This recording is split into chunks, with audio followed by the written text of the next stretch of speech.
हिनवू अपनी voice over से बता रहा था कि उस समय लोगों को कहना था कि हमारी वेडिंग ऑफ द सेंचुरी थी, क्योंकि कोरिया की सबसे पावरफुल और रिच फैमिली की डॉटर ने अपने एक छोटे से एम्प्लॉय से शादी कर लिया था। फिर इन दोनों की बहुत ही स्वीट मोमेंट को दिखाया जाता है। इससे हमें भी लगता है कि ये दोनों अपनी मैरिड लाइफ से बहुत ही ज्यादा हैप्पी हैं। देन हम देखते हैं ये सारी बातें हिनवू एक इंटरव्यू के दौरान बता रहा था। इसके आगे हिनवू बताता है, हमारी शादी को 3 साल हो चुके हैं, पर मुझे अभी भी लगता है कि मानो हमारी शादी कल ही तो हुई थी। लोग मुझसे अक्सर पूछा करते हैं कि कोरिया की सबसे पावरफुल फैमिली का सदस्य बन करके और एक क्वीन का हस्बैंड बन के मैं कैसा फील करता हूँ।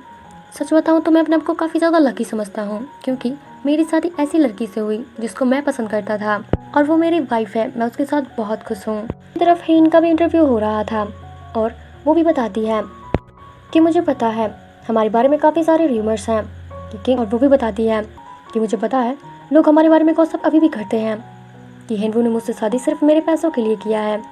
र्यूमर्स इसीलिए फैलना स्टार्ट हुआ क्योंकि मैंने अपना फेस रिवील नहीं किया था, पर अब ये सारे र्यूमर्स बंद हो जाएंगे क्योंकि मैं अपना फेस रिवील कर रही हूँ। जिसके बाद इंटरव्यूअर्स भी चुप हो जाते हैं। इधर हिनवू से उसकी मैरिड लाइफ के बारे में पूछा जाता है तो बताता है, हम भी नॉर्मल कपल की तरह ही साथ सोते हैं, साथ खाते हैं, साथ काम करने के लिए जाते हैं और अपना ज़्यादा से ज़्यादा टाइम एक दूसरे के साथ बिताते हैं। इधर मगर इन रियलिटी ऐसा कुछ भी नहीं होता है। ये दोनों एक ही घर में रहते हैं पर इन दोनों का कमरा अलग होता है। साथ खाते हैं पर काफ़ी डिस्टेंस पे खाते हैं। और रही ऑफिस की बात तो इन दोनों का डिपार्टमेंट भी अलग है, जिसकी वजह से ये दोनों अलग अलग काम करते हैं। क्वींस ग्रुप की सीईओ है, वहीं दूसरी तरफ हिनवू लीगल डिपार्टमेंट का हेड है, यानी कि वो एक लॉयर है। ये सारी बताते हुए हिनवू का चेहरा भी उतर जाता है, मगर वो अपने चेहरे पर एक फेक स्माइल लेकर के लोगों को बताता है कि हम दोनों एक दूसरे के साथ बहुत खुश हैं। इधर इंटरव्यूअर हेन से पूछते हैं, आप अपनी पहली मुलाकात के बारे में बताइए। तो फिर 5 साल पहले जब मैं अब्रॉड से वापस आई थी तो फिर क्वींस ग्रुप में एक नॉर्मल एम्प्लॉय की तरह काम कर रही थी, बिल्कुल एक अंडरकवर एजेंट की तरह, क्योंकि उस टाइम में किसी को भी मेरी आइडेंटिटी के बारे में पता नहीं था और मुझे उस टाइम में कोई काम भी नहीं आता था। यहाँ तक कि प्रिंटर मशीन को इस्तेमाल कैसे करते हैं मुझे ये भी नहीं पता था। तभी हिनवू मेरे पास आया था और मुझे समझाया और बताया, और जब भी मुझे कुछ समझ में नहीं आता वो मेरे पास आकर मुझे समझाता था। और उसके बिहेवियर को देख करके मुझे ज़्यादा टाइम नहीं लगा समझने में कि वो मुझे पसंद करता है, और उसकी फ्लर्टिंग स्टाइल ने मेरा भी दिल जीत लिया था। हिनवू को तो एक जेरोक्स मशीन में इस्तेमाल करना नहीं आ रहा था, जिसके बाद वो उसको लात मारती है, मगर तभी वहाँ पर हिनवू आता है और उसको बताता है कि इसको कैसे इस्तेमाल करते हैं। और जब भी उसको कोई चीज़ समझ में नहीं आता है वो उसके पास आकर बताता है। और इसी तरीके से कई बार हिनवू ने हेन की मदद की थी, जिसके बाद हेन को ज़्यादा टाइम नहीं लगा था समझने में कि हिनवू उसको पसंद करता है और मेरी मदद करने के बहाने मेरे साथ फ्लर्ट कर रहा है।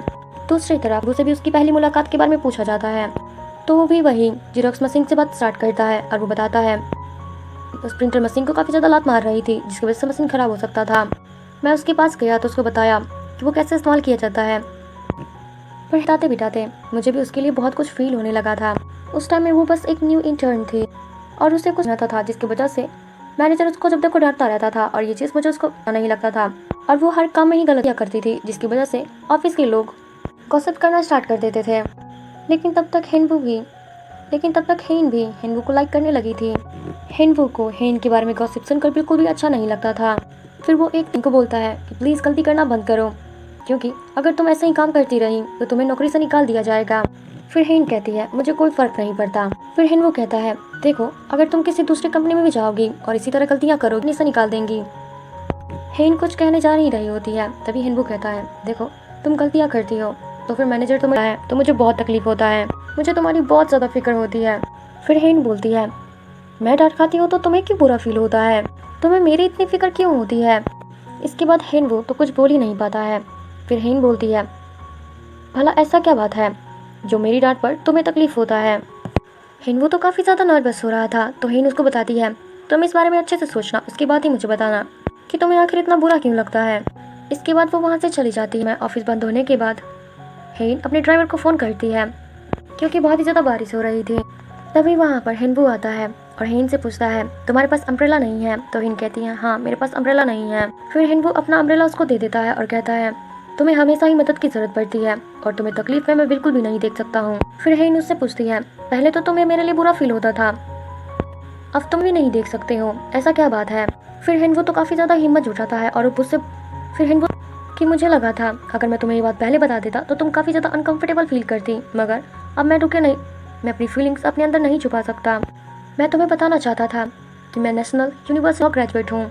मेरा घर एक छोटे से गांव में है, मगर मेरे पेरेंट्स की और मेरे घर वालों की वहाँ पर काफ़ी ज़्यादा रिस्पेक्ट है। और हमारे पास 35 गाय है और मैंने यहाँ पर 2 साल के लिए लीज पर लिया हुआ है, जिसकी वजह से मुझे रेंट पे भी नहीं करना पड़ता है और मेरे पास अच्छी सेविंग्स है।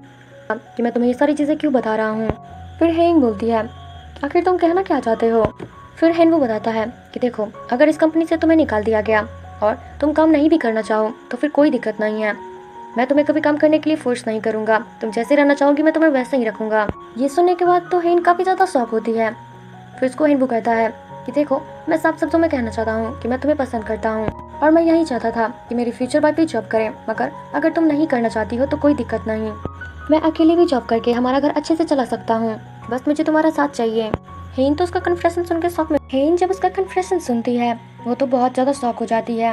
वो कुछ बोल भी नहीं पा रही थी। हेन वो उसको आई लव यू बोलता है। हेन उसको कुछ बोलना चाहती थी पर बोल नहीं पाती है। फिर हेन वो कहता है, कोई बात नहीं, तुम मुझे आज जवाब नहीं दे रही हो, कोई दिक्कत नहीं, तुम जब चाहो दे सकती हो, मैं तुम्हें फोर्स नहीं करूँगा।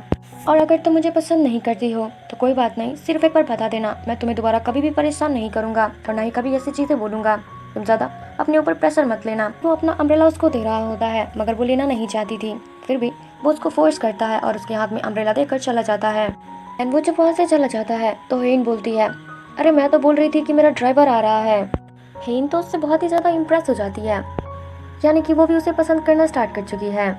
फिर स्टोरी प्रेजेंट में आती है और हेन बताती है, इसी तरह हमारा लव स्टोरी स्टार्ट हुआ था। जब उसने मुझे कन्फेस किया तो मैंने भी हाँ बोल दिया। हम कुछ टाइम साथ रहे, पर उसको जैसे ही पता चला कि मेरी फैमिली रिच है और उसी कंपनी की CEO हूँ मैं, तो फिर वो कंपनी छोड़ करके यानी कि रिजाइन करके वहाँ से चला गया और मुझसे बात भी नहीं कर रहा था। यहाँ तक कि हम दोनों का कांटेक्ट भी नहीं हो पा रहा था। मेरे पास्ट के कुछ सीन्स दिखाए जाते हैं जिसमें हेनवो बेड पर लेटा होता है अपने होम टाउन में और वो उसको हेन का मैसेज आता है और वो बोलती है मैसेज में कि अपने घर से बाहर निकलो। फिर उसको हेलीकॉप्टर का आवाज़ आता है। वो जल्दी से घर के बाहर जाता है तो देखता है उसके खेत में एक हेलीकॉप्टर लैंड कर रहा है और तभी उसमें से हेन बाहर आती है। उसको देखकर गांव के सारे लोग तो काफ़ी ज़्यादा शॉक होते हैं। हेन चिल्लाकर कहती है, क्या तुम मुझे ऐसे ही छोड़ दोगे? क्या तुम मुझे पसंद नहीं करते हो? ये हेनवो भी उसके बिना नहीं रह पा रहा था। उसको भी उसकी बहुत याद आ रही थी। वो तो भाग कर जाता है, उसे बहुत टाइटली हग करता है। इसके बाद तो वो दोनों बहुत ही ज़्यादा हैप्पी होते हैं। उसके बाद हमें स्टोरी प्रेजेंट में लेकर आया जाता है। हेनवो बोलता है, उस दिन मुझे एहसास हुआ था कि मेरी वाइफ कोई लेडी नहीं बल्कि वो तो एंजल है। वो बहुत ही ज़्यादा सुंदर दिख रही थी। उसका वो प्यारा चेहरा मैं आज भी नहीं भूल पाता हूँ। फिर इंटरव्यूअर उससे पूछता है कि आपको आपकी वाइफ पहले ब्यूटीफुल लगती थी, यानी कि अब नहीं लगती हैं। तो फिर वो थोड़ा बहुत नर्वस हो जाता है और बोलता है, फिर वो कैसे सोच सकते हो? मैं अपनी पास्ट की चीज़ें बता रहा था। मेरी वाइफ बहुत अच्छी है, अभी वो मेरे लिए एक एंजल से कम नहीं है। मैं उसे बहुत प्यार करता हूँ और वो भी मुझसे बहुत प्यार करती है। हम दोनों एक दूसरे के साथ बहुत खुश हैं। वो बोलता है, हम जैसा पहले एक दूसरे को प्यार करते थे, हम दोनों एक दूसरे को अब भी वैसे ही प्यार करते हैं। 3 साल हो चुके हैं पर हम दोनों का प्यार एक दूसरे के लिए कम नहीं हुआ अभी तक। हेनवो के चेहरे को देखकर और उसकी बॉडी को देखकर तुम समझ सकते हैं कि वो बिल्कुल झूठ बोल रहा था। आखिर प्रॉब्लम क्या थी ये हमें आगे पता चलेगा। अगले ही सीन में हम देखते हैं एक फ्रेंड बाकी फ्रेंड्स को बताता है कि हेन को डिवोर्स देना चाहता है और वो चाहता है कि हम सब में से कोई उसका अटर्नी बने ताकि वो डिवोर्स सेटलमेंट को पूरा कर सके। पर उन सब में से कोई वो करना नहीं चाहता था, यानी कि कोई भी क्वीन ग्रुप से पंगा लेना नहीं चाहता था, क्योंकि वो जानते थे उसके बाद उनका हालत क्या होगा। दूसरी तरफ हेन को दिखाया जाता है जो अपनी असिस्टेंट से बात कर रही होती है और कहती है, क्या मुझे 1 ट्रिलियन क्लब की और से कोई ग्रुप चैट आया है क्या, या फिर कोई मैसेज आया या फिर कॉल आया है? तो उसकी असिस्टेंट उसको बताती है कि मैम ऐसा पॉसिबल नहीं है अभी, क्योंकि हम सिर्फ 900 बिलियन का ही सेल कर पाते हैं। अभी ट्रिलियन होने में सिर्फ 100 बिलियन का ही फर्क है। और एक इंटरनेशनल ब्रांड है हर्ष चाइना करके, सिर्फ उन्हीं कंपनियों के साथ कोलैबोरेट करता है जिनकी सेल्स 1 ट्रिलियन से ज्यादा होती हैं। डिसाइड करती है कि जिस ब्रांड का अच्छा सेल नहीं हो पा रहा है वो उन सारे ब्रांड्स को अपनी कंपनी की ओर से कट ऑफ कर देगी। इसके बाद वो तुरंत एक मीटिंग बुलाती है जहाँ से उसकी कंपनियों का वो सारा ब्रांड मिल जाता है जिसकी सेल बहुत ही कम हो रही थी। हेन कहती है, जिस भी ब्रांड का सेल बहुत कम हो रहा है उसे तुरंत बंद करो। डायरेक्टर बोलते हैं कि देखिए, हम ऐसा नहीं कर सकते क्योंकि हमने लीगल टीम से बात किया था और उनका कहना है कि हम डायरेक्ट किसी भी ब्रांड को बंद नहीं कर सकते हैं। फिर हेन कहती है, ऐसा किसने कहा है? तो कहते फिर वो बताते हैं कि मैम आपके हस्बैंड ने किया था, यानी कि हेनवो सर ने किया था। इसके बाद क्या था, हेन अपने असिस्टेंट को उसके डिपार्टमेंट में भेजती है ताकि वो जल्दी से हेनवो को अपने पास बुला सके। उसकी असिस्टेंट उसके डिपार्टमेंट में जाती है और उसको बुलाती है। फिर हेनवो बोलता है कि देखो, मैं अभी मीटिंग में हूँ, थोड़ी देर में आ जाता हूँ। फिर तभी एक दूसरा डायरेक्टर आता है, बोलता है कि अगर आप नहीं जाएंगे तो मैम बहुत ज़्यादा गुस्सा हो जाएंगी और वो काफ़ी ज़्यादा अपसेट भी दिख रही हैं, इसीलिए आपको जल्दी से आने को कहा है। हैन जाना तो बिल्कुल भी नहीं चाहता था, मगर उसे मजबूरी में जाना पड़ता है। वो काफ़ी चिढ़ा हुआ भी था, मगर जाना तो पड़ता ही है उसको। फिर हेन हैनवो से पूछती है कि आखिर तुमने उस ब्रांड को बंद करने से मना क्यों किया, आखिर प्रॉब्लम क्या है? वो सेल नहीं कर पा रहे हैं तो बंद करो उसको। फिर हैनवो बताता है कि उन सारे ब्रांड्स ने बहुत सारे पैसे इन्वेस्ट किए हुए हैं, जिसकी वजह से हम उन्हें तुरंत बंद नहीं कर सकते। फिर हेन कहती है अगर वो बंद नहीं करवा सकते तो फिर उनके ऊपर केस करो। फिर हैनवो कहता है ऐसा करना बेवकूफ़ी होगा, क्योंकि हम उससे नहीं जीत सकते हैं। अभी लॉज बहुत बदल चुके हैं, बड़े बड़े डिस्ट्रीब्यूटर्स अपने पावर का गलत इस्तेमाल ना करें, इसलिए स्ट्रिक्ट रूल बन गए हैं। फिर इसके बाद क्या था, हेन बोलती है तुम्हारा कहने का मतलब है कि मैं अपनी पावर्स का मिसयूज़ कर रही हूँ। हैनवो बोलने ही जा रहा था कि मेरा ऐसा कोई मतलब नहीं था, मैं कुछ और कहना चाह रहा था। कहती है क्या तुम्हें हमारी कंपनी नॉन प्रॉफिटेबल ऑर्गेनाइजेशन दिखता है? जिन ब्रांड से हमें कोई प्रॉफिट नहीं हो रहा है, हम आखिर उन्हें क्यों रखें और अपना खुद का नुकसान कैसे कर सकते हैं हम? फिर हैनवो बोलता है कि देखिए प्रॉब्लम ब्रांड में नहीं है, वहाँ के स्टाफ्स में है, क्योंकि वो ज़्यादा प्रमोट नहीं करते हैं अपने ब्रांड्स को, जिसकी वजह से उसकी बिक्री ज़्यादा नहीं हो पा रही है। हमें उन्हें प्रमोट करना चाहिए, ना कि उन्हें हटा देना चाहिए। अगर हम उन्हें तुरंत ही बंद करेंगे तो फिर वो लोग मीडिया के पास चले जाएंगे और हमारी कंपनी को इससे बहुत ज़्यादा नुकसान हो सकता है। इससे अच्छा यही होगा मिस्टर हैनवो, क्या मैंने आपसे कोई एडवाइस मांगा है? जितना बोला है आप उतना करो। अगर वो कंपनी नहीं मान रहे हैं तो उनके ऊपर केस फाइल करो, तुम आखिर हो क्यों? और यही तुम्हारा काम है और तुम्हारी डिपार्टमेंट का भी। हैनवो को गुस्सा तो काफी ज्यादा आ रहा था, मगर वो कुछ नहीं कहता है और यस मैम कह के वहाँ से जाने लगता है। उसके जाने से पहले ही हेन वहाँ से चली जाती है। जब हैनवो लिफ्ट में जा रहा होता है तभी वहाँ पर उसकी मुलाकात फिर से हेन से हो जाती है और वो दोनों साथ में लिफ्ट में आ जाते हैं।